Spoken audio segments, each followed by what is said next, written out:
Hello mga ate, magandang umaga. Tinanghali ako mga ating nanggising dahil nga kasi walang pasok sina Cyrus ngayon gawa nung meron ngang exam ang grade 10 simula ngayon hanggang bukas. Kaya naman mga ating tinanghali ako ng gising, minsan lang naman din. At ngayon mga ating magluluto na nga ako ng aming ulam pananghalian. Magluluto nga ako mga ating ng chicken feet. Aadubuhin ko nga itong mga ating at saka magluluto nga ako ng patola. Ito na nga mga ating yung chicken feet. Ayan, pinakuluan ko muna yan mga ating kasi para mas masarap at medyo malambot na siya mga ating pag inadubo na natin yan.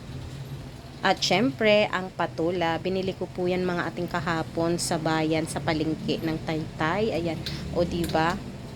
Lalagyan ko lang po ito mga ating ng miswa at saka ng itlog. Para naman mga ating merong sabaw. Kasi bawal ako kumain ng manok. Gawa no, nagpabakuna nga ako ng anti-rabies. Kaya ito yung uulamin ko. At ito na nga mga ating iginis ako na nga ito mga ating sa sibuyas at bawang. At syempre mga ating dahil adobo nga ito, maglalagay tayo ng konting toyo lang. Depende sa inyong panlasa. Siyempre maglalagay tayo ng Maggi Magic Sarap para lalong sumarap. At syempre, para mas lalong bumango, maglagay tayo ng dahon ng laurel. 2 piraso lang mga ating okay na yan.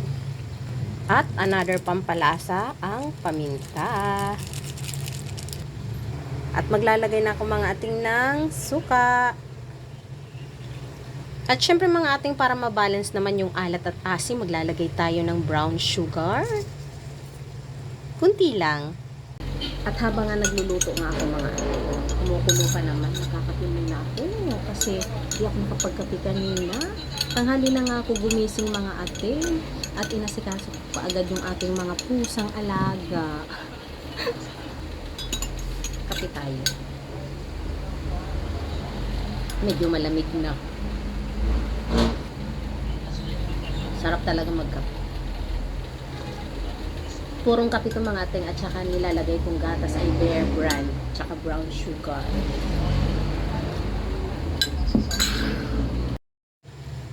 Buksan na natin. Oy, kumulo na. Kailangan lang natin mga ating yan imikos-mikos. Baka dumikit naman sa ilalim. Kasi pag ganitong chicken feet ang niluluto, madaling dumikit mga ating. Kailangan natin laging hinahalo. Alam ko naman mga ating na maning-mani lang talaga naman ang pagluto ng adobong paanong manok. Kaso lang pinapakita ko lang po sa inyo kung paano ang proseso ko sa pagluto ng adobong paanang manok. Ganyan lang ako mga ating mag-adobo. At syempre, ang adobong paanang manok ay luto na. Yan. Masarap ang ganitong pagkaluto mga ating sa paanang manok. Yung medyo kunti na lang yung sabaw, yung parang sauce na lang siya, yung ganyan. Kaya hahanguin ko na to mga ating kasi luto na. Mas masarap yung medyo may sauce ng konti. Ngayon mga ating nag-start na nga akong magluto nitong ginisang patula. Inuna ko nga dito yung bawang at isinunod ko nga mga ating dito yung sibuyas. At syempre, para pampadagdag lasa sa ating ginisang patula, naglagay ako ng luya. At ilalagay ko na nga ang pinaka-main ingredients natin ay ang patula. Mikos-mikos lang natin sa saglit mga ating. At dahil okay na nga yung patula mga ating na iginisa ko na, maglalagay na ako ng saktong tubig lang po dito sa ginisang patola. Ayan.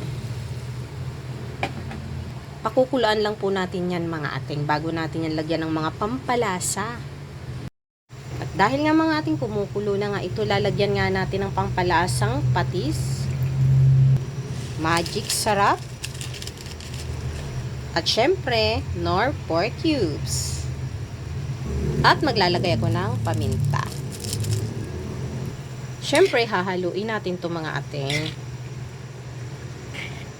At syempre, titikman natin bago natin ilagay yung miswa.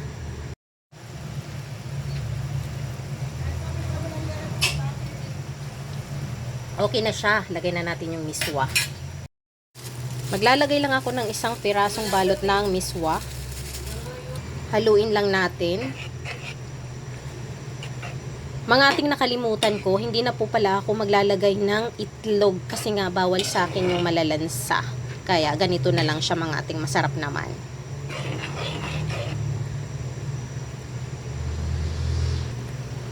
Ayan mga ating kulong-kulo na nga ito mga ating.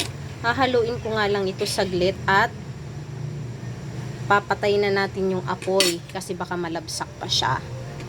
Okay na yan mga ating, luto na. At ito mga ating, isinunod ko na nga ang pagluto ng kanin.